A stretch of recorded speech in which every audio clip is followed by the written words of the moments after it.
Hello my dear students, তোমালোকক আকৌ এবাৰ মই মোৰ YouTube চেনেল HSLC Academy লৈ আন্তৰিকভাৱে স্বাগতম জনাইছো। সো HSLC 2024 অৰ্থাৎ মেট্ৰিক পৰীক্ষা 2024 ৰেজাল্ট বা ফলাফল কেতিয়া দিব? ৰেজাল্ট মেট্ৰিক পৰীক্ষাৰ এবাৰৰ ৰেজাল্ট ইলেকশ্যনৰ আগত দিব নে ইলেকশ্যনৰ পিছত দিব? তো ৰেজাল্ট মে মাহত যদি দিয়ে, মে মাহৰ ফাৰ্ষ্ট উইকত দিব নে লাষ্ট উইকত দিব? সো এবাৰ কিমান ছাত্ৰ ছাত্ৰীয়ে পাছ কৰিব, কিমান ফেইল কৰিব? বিভিন্ন ধৰণৰ প্ৰশ্ন মই মোৰ ইউটিউব চেনেলৰ মই যেতিয়া ভিডিঅ'বিলাকৰ কমেণ্ট ছেকশ্যন চাওঁ, কমেণ্টত মই এই কমেণ্টবিলাক পাইছোঁ। সো মই ভাবিলোঁ সকলোকে ব্যক্তিগতভাৱে ৰিপ্লাই দিয়াতকৈ এটা ভিডিঅ' বনাই ৰিপ্লাই দিয়াটোৱে বেটাৰ হ'ব। সো হিচাপতে মই আজিৰ এই ভিডিঅ'টোত মই সেই কথাখিনি আলোচনা কৰিম। মেট্ৰিক পৰীক্ষাৰ ৰেজাল্ট কেতিয়া দিব? ৰেজাল্ট ইলেকশ্যন আগত দিব নে পিছত দিব? বা মে মাহত যদি ৰেজাল্ট দিয়ে, মে মাহৰ ফাৰ্ষ্ট উইকত দিব নে লাষ্ট উইকত দিব? এইবাৰ কিমান পাছ কৰিব, কিমান ফেইল কৰিব? সো এইখিনি মই কম্পাৰেটিভলি যিহেতু আলোচনা কৰিম, সো ভিডিঅ'টো স্কিপ নকৰি প্ৰথমৰ পৰা শেষলৈকে চাব। আৰু যদিহে তোমালোকে কোনোবাই মোৰ চেনেলত নতুনকৈ আহিছা, মোৰ চেনেলটো ছাবস্ক্ৰাইব কৰি কাষতে থকা বেল আইকনটো প্ৰেছ কৰি থ'বলৈ নাপাহৰিবা। সো পৰীক্ষাৰ ৰেজাল্ট কেতিয়া দিব এই কথাটো এতিয়া সেবাৰ তৰফৰ পৰা যিহেতু অফিচিয়েলি কোনো ধৰণৰ নটিফিকেশ্যন দিয়া নাই, ইলেকশ্যনৰ আগতে দিব নে ইলেকশ্যনৰ পিছতে ৰেজাল্ট দিব, ইয়াৰ ওপৰত সেবাৰ তৰফৰ পৰা কোনো নটিফিকেশ্যন অহা নাই, ফাৰ্ষ্ট কথা। ছেকেণ্ড কথা হ'ল যে এইবাৰ যিহেতু পৰীক্ষাৰ যিটো কুৱেশ্যনৰ যিটো পেটাৰ্ণ যোৱাবাৰতকৈ এইবাৰ চেঞ্জ হৈছে। যোৱাবাৰত চেঞ্জ আছিল, যোৱাবাৰ 4টা ছাবজেক্টৰ MCQ VSA মিলাই কিনে আছিলে 45 মাৰ্ক, কিন্তু এইবাৰ অকল MCQ টাইপৰ কুৱেশ্যন আহিছিল 45 মাৰ্ক। আৰু এইবাৰ যিটো MCQ টাইপৰ কুৱেশ্যন আহিছিল, সেই কুৱেশ্যনৰ যিখিনি মানে এনচাৰ OMR শ্বীটত কৰিব লগা হৈছিল, মানে MCQৰ 45 মাৰ্ক OMR শ্বীটত কৰিব লগা হৈছিল, সেই OMR শ্বীটটো এইবাৰ যিহেতু মানে স্কেন কৰা হ'ব, স্কেন কৰি সেইটো ইভালুৱেট কৰা হ'ব।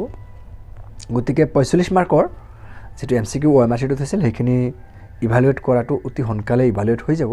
আৰু বাকী 45 মাৰ্ক যিটো মানে ডেছক্ৰিপ্ট টাইপৰ কুৱেশ্যন আছিলে সেইখিনি ইভালুৱেশ্যন কৰোঁতে অলপ সময় লাগিব। তথাপিও সেই হিচাপতে যদি দেখা যায়, তথাপিও ইলেকশ্যন যিহেতু সন্মুখত আহি গৈছে, সো ইলেকশ্যনৰ আগত মেট্ৰিক পৰীক্ষাৰ এইবাৰ ৰেজাল্ট দিয়াৰ সম্ভাৱনা নগণ্য বা ৰেজাল্ট দিয়াৰ সম্ভাৱনা নাই। কাৰণ ৰেজাল্ট দিবলৈ হ'লে কি কৰিব লাগে, তোমালোকৰ মাৰ্কশ্বিট বনাব লাগে, চাৰ্টিফিকেট বনাব লাগে। ৰেজাল্ট দিবলৈ হ'লে মাৰ্কখিনি আকৌ পাৰ্চেণ্টেজ উলিয়াব লাগে, বহুতখিনি কাম থাকে। সো মানে ৰেজাল্টটো ইলেকশ্যনৰ আগত দিয়াৰ সম্ভাৱনা নাই, ইলেকশ্যনৰ পিছত দিব। কিন্তু এইবাৰ ৰেজাল্টটো মে মাহত দিব নেকি? হয়, এইবাৰ ৰেজাল্টটো এইটো মোটামুটি 90% চিয়'ৰ যে মে মাহতে দিব। মে মাহৰ ফাৰ্ষ্ট উইক নে লাষ্ট উইক, এতিয়া কথা প্ৰশ্নটো আহিব পাৰে, কিন্তু মই ভাবোঁ মে মাহৰ ফাৰ্ষ্ট উইক নহ'লে ছেকেণ্ড উইক, মে মাহৰ ফাৰ্ষ্ট উইক নহ'লে ছেকেণ্ড উইকত এইবাৰ মেট্ৰিক পৰীক্ষাৰ ৰেজাল্ট তোমালোকৰ দিয়াৰ 90% সম্ভাৱনা আছে। আৰু এইবাৰৰ পাছ কিমান কৰিব, ফেইল কিমান কৰিব, সেই কথাখিনি যিহেতু যোৱাবাৰৰ মেট্ৰিক পৰীক্ষাৰ ৰেজাল্টটো চাব লাগিব। যোৱাবাৰ যিহেতু কুৱেশ্যন পেটাৰটো চেঞ্জ হৈছিল, যদিও তাত MCQ 20টা বা 25টা MCQ আছিল আৰু বাকীখিনি VSA আছিল, আৰু বাকী 45 মাৰ্ক ডেছক্ৰিপ্ট টাইপৰ কুৱেশ্যন আছিল। কিন্তু এইবাৰ যিহেতু 45 মাৰ্ক MCQ, চ' এই ক্ষেত্ৰত এইবাৰ যোৱাবাৰ 5% বাঢ়িছিল। যোৱাবাৰ মানে মেট্ৰিক পৰীক্ষাৰ পাছ পাৰ্চেণ্টেজ আছিল 72.69%, মানে পাছ কৰিছিল। তাৰ ভিতৰত ল'ৰা আছিল 74.71% আৰু ছোৱালী আছিল 70.96%। ঠিক আছে, তো 72.69% যোৱাবাৰ পাছ কৰিছিল। তো যোৱাবাৰ মেট্ৰিক পৰীক্ষা পাছ কৰাৰ যিটো পাৰ্চেণ্টেজ এইটো ভালে আছিলে। চ' এইবাৰ পাছ কৰাৰ সংখ্যা আৰু যোৱাবাৰ যিটো 5% আছিল তাতকৈ এইবাৰ 5%টো অলপ বাঢ়িব। কিয় বাঢ়িব? এতিয়া MCQ টাইপৰ কুৱেশ্যন, এই MCQ টাইপৰ কুৱেশ্যনৰ ক্ষেত্ৰত কিন্তু পাছ কৰাৰ ক্ষেত্ৰত অলপ পাৰ্চেণ্টেজটো বাঢ়িব। কাৰণ MCQ টাইপৰ কুৱেশ্যনবিলাক যদি থাকে, তাত ছাত্ৰ বা ছাত্ৰীখিনিয়ে কি কৰিব পাৰে, কিছুমান দেখা যায় যে MCQখিনি যিটো জনাখিনিতো কৰিবই, কৰাৰ পিছত যিখিনি নজনা সেইখিনিও কিন্তু কোনেও এৰি থৈ অহা নাই। তাৰ পৰা এটা দুটা বা কেইটামান মানে 50% কাৰেক্ট হ'ব পাৰে। চ' আৰু সেই দৃষ্টিকোণৰ পৰা যদি চোৱা যায়, এইবাৰ 5%টো বাঢ়িব, 5%টো নকমে। মই কৈ থৈছোঁ, হয়তো তোমালোকে ৰেজাল্ট দিয়াৰ পিছত তোমালোকে চাব পাৰিবা। তো এইবাৰ মেট্ৰিক পৰীক্ষাৰ ৰেজাল্ট যে মে মাহতে দিব, এইটো জানিবলৈ যোৱাবাৰ বা তাৰ আগৰবাৰ বা তাৰ আগত ৰেজাল্টবোৰ কি মাহত দিছিলে সেইখিনি আগত জানি ল'ম আগত মই সেইখিনি তোমালোকক দেখাই ল'ম তোমালোকে এবাৰ সেইখিনি চাই লোৱা এতিয়া মই তোমালোকক আগতে প্ৰিভিয়াছ ইয়াৰৰ মেট্ৰিক পৰীক্ষাৰ ৰেজাল্ট কেতিয়া দিছিলে এইখিনি আগত দেখাই ল'ম ঠিক আছে এতিয়া তোমালোকে চাই থকা এতিয়া মই আগত দেখাই ল'ম যে 2014 চনৰ মেট্ৰিক পৰীক্ষাৰ ৰেজাল্ট কেতিয়া দিছিল 2014 চনৰ মেট্ৰিক পৰীক্ষাৰ ৰেজাল্ট দিছিল মে মাহৰ 28 তাৰিখত আৰু 11টা ৰাতিপুৱা 11 বজাত 2015 চনত মেট্ৰিক পৰীক্ষাৰ ৰেজাল্ট দিছিল জুন মাহৰ 2 তাৰিখত ৰাতিপুৱা 10 বজাত 2016 চনত মেট্ৰিক পৰীক্ষাৰ ৰেজাল্ট দিছিল মে মাহৰ 31 তাৰিখত কিন্তু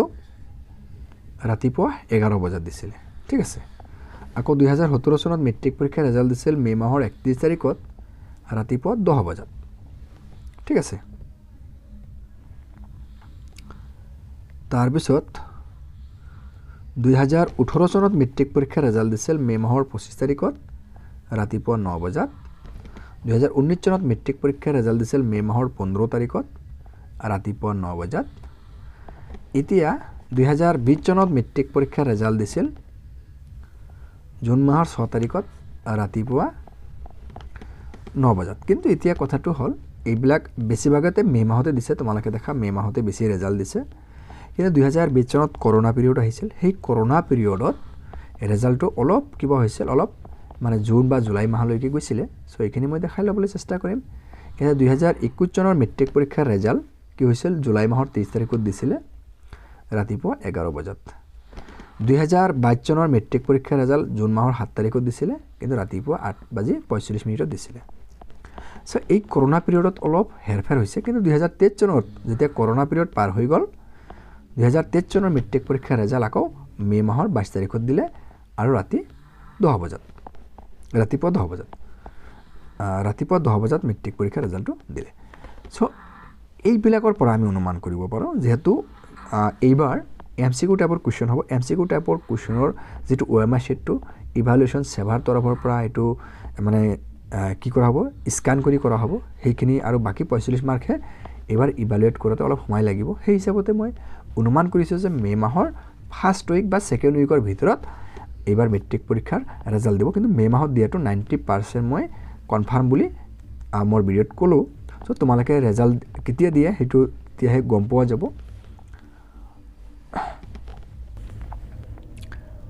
এতিয়া হয়তো তোমালোকে চালা যে প্ৰিভিয়াছ ইয়াৰৰ ৰেজাল্টবোৰ কেতিয়া দিছিল অকল কৰোনা পিৰিয়ডৰ সময়ত অলপ ৰেজাল্টটো অলপ মানে কিবা হৈছিল হেৰফেৰ হৈছিল বাকি সকলোবোৰ ইয়াৰতে কিন্তু মে মাহতে ৰেজাল্ট দিছিল সো এবাৰো আমি এই কথাখিনি আশা কৰিব পাৰো যে ৰেজাল্ট মে মাহত হ'ব সো ইয়াতে 90% মই শিওৰ দি ক'ব পাৰো মে মাহতে ৰেজাল্ট হ'ব সো তোমালোকে ইমান সময় থকাৰ কাৰণে সকলোকে ধন্যবাদ জ্ঞাপন কৰিছো আৰু তোমালোকে যদিহে মোৰ চেনেলত নতুনকৈ আহিছে মোৰ চেনেলটো সাবস্ক্ৰাইব কৰি কাকতে থকা বেল আইকনটো প্ৰেছ কৰি অল নটিফিকেশন অন কৰি থবা এনেকুৱা ধৰণৰ আৰু নতুন নতুন ভিডিঅ' ইনফৰমেশন পাবলৈ থ্যাংক ইউ